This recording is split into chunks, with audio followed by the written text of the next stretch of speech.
कल रात एक ऐसा वाकया हुआ जिसने मेरी जिंदगी के कई पहलुओं को छू लिया। करीब 8 बजे होंगे। शाम को मोबाइल बजा। मैंने फोन उठाया तो उधर से रोने की आवाज आई। मैंने शांत कराया और पूछा कि भाभी जी आखिर क्या हुआ है। उधर से आवाज आई, आप कहाँ हैं और कितनी देर में आ सकते हैं। मैंने कहा, आप परेशानी तो बताइए। और भाई साहब कहाँ हैं, माँ किधर है, आखिर हुआ क्या है। उधर से केवल एक रट कि आप जल्दी से यहाँ आ जाइए। मैंने आश्वासन दिया कि कम से कम 1 घंटा पहुँचने में लगेगा।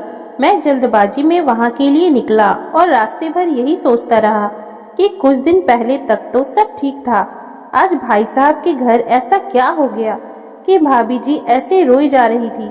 दरअसल भाई साहब मेरे बहुत अच्छे दोस्त हैं और बहुत ही अच्छे और ईमानदार जज भी हैं और एकदम मेरे सगे भाई की तरह ही हैं। उनसे हमारा रिश्ता बहुत ही गहरा है और उनके घर मेरा हमेशा आना जाना लगा रहता है।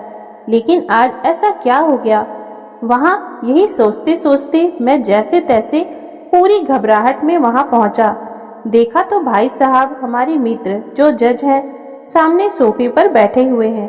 भाभी जी रोना चिखना कर रही है। 12 साल का बेटा भी बहुत परेशान है। 9 साल की बेटी भी कुछ नहीं कह पा रही है। मैंने भाई साहब से पूछा कि आखिर बात क्या है। भाई साहब कोई जवाब नहीं दे रहे थे।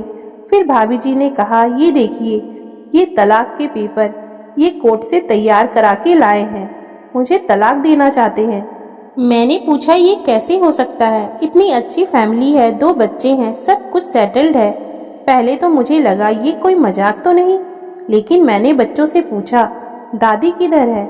बच्चों ने बताया, पापा ने उन्हें 3 दिन पहले नोएडा के वृद्धा आश्रम में शिफ्ट कर दिया है। मैंने घर के नौकर से कहा, मुझे और भाई साहब को चाय पिलाओ।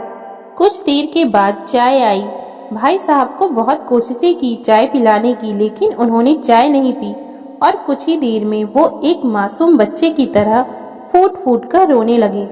बोले, मैंने 3 दिन से कुछ भी नहीं खाया है। मैं अपनी 61 साल की माँ को कुछ लोगों के हवाले करके आया हूँ। पिछले साल से मेरे घर में उनके लिए इतनी मुसीबतें हो गई हैं कि मेरी पत्नी यानी तेरी भाभी ने कसम खा ली है कि मैं माँ जी का ध्यान नहीं रख सकती।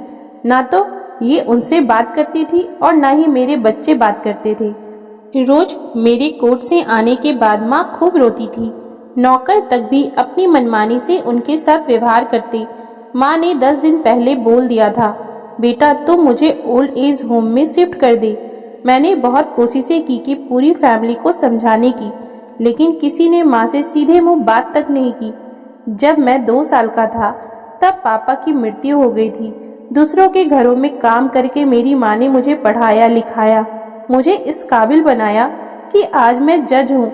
लोग बताते हैं माँ कभी दूसरे के घरों में काम करते वक्त भी मुझे अकेला नहीं छोड़ती थी। उस माँ को मैं ओल्ड एज होम में शिफ्ट करके आया हूँ।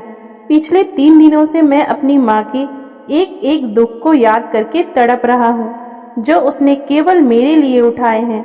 मुझे आज भी याद है जब मैं 10th की परीक्षा में अपीयर होने वाला था। माँ मेरे साथ रात रात भर बैठी रहती।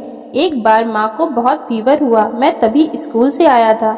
उसका शरीर गर्म था, तप रहा था। मैंने कहा, माँ तुझे फीवर है। तो माँ हंसते हुए बोली, अभी खाना बना रही थी ना, इसलिए गर्म है। उसने बहाना बना दिया। लोगों से उधार मांगकर मुझे दिल्ली विश्वविद्यालय में LLB तक पढ़ाया। वो मुझे ट्यूशन तक पढ़ाने नहीं देती थी जिससे मेरा समय खराब ना हो सके। इतना कहते कहते वो रोने लगे और बोले, जब ऐसी माँ के हम नहीं हो सके तो हम अपनी बीवी और बच्चों के क्या होंगे। हम जिनके शरीर के टुकड़े हैं, आज हम उनको ऐसे लोगों के हवाले कराएं जो उनकी आदत, उनकी बीमारी, उनके बारे में कुछ भी नहीं जानते। जब मैं ऐसी माँ के लिए कुछ नहीं कर सकता तो मैं किसी और के लिए भला क्या कर सकता हूँ। आज़ादी अगर इतनी प्यारी है और माँ इतनी बोझ लग रही है तो मैं पूरी आज़ादी देना चाहता हूँ। जब मैं बिना बाप के पल गया तो ये बच्चे भी पल जाएंगे। इसलिए मैं तलाक देना चाहता हूँ। सारी प्रॉपर्टी इन लोगों के हवाले करके उस ओल्ड एज होम में रहूँगा। कम से कम मैं माँ के साथ तो रह सकता हूँ।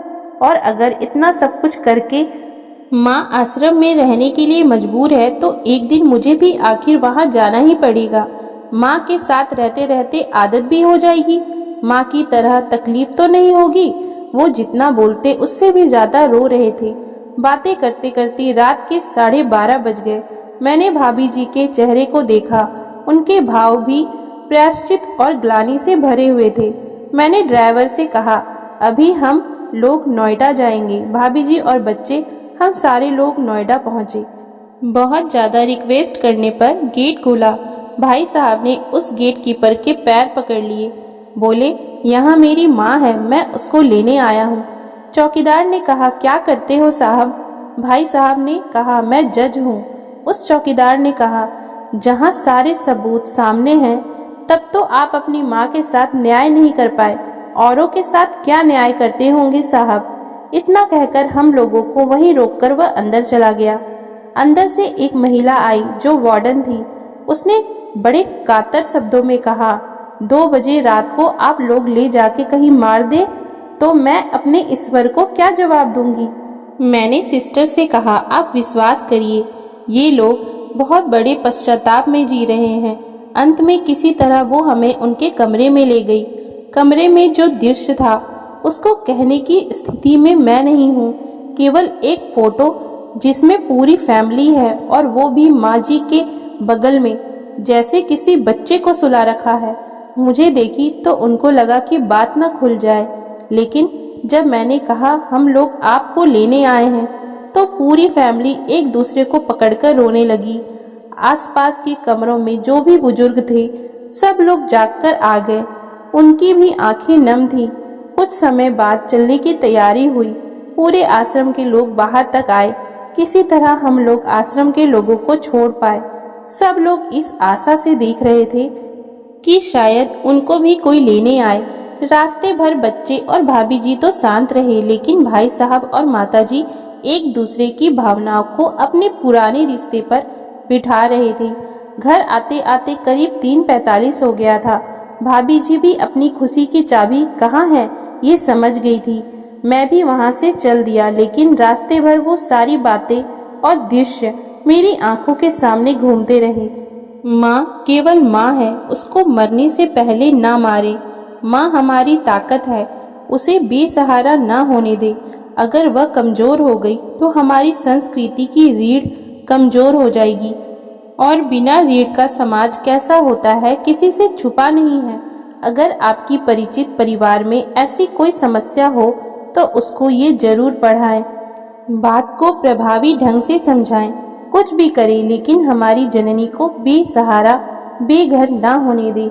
अगर माँ की आंख से आंसू गिर गए तो ये कर्ज कई जन्मों तक रहेगा।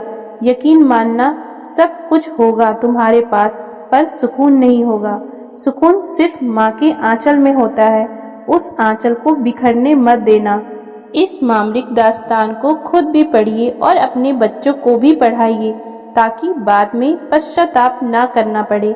तो दोस्तों, अगर आपको हमारी आज की ये कहानी अच्छी लगी हो तो कृपया आप हमारे चैनल को लाइक, शेयर और सब्सक्राइब जरूर कर लें, जिससे हम आपके लिए और भी अच्छी अच्छी कहानियाँ लाते रहें। Thank you for watching.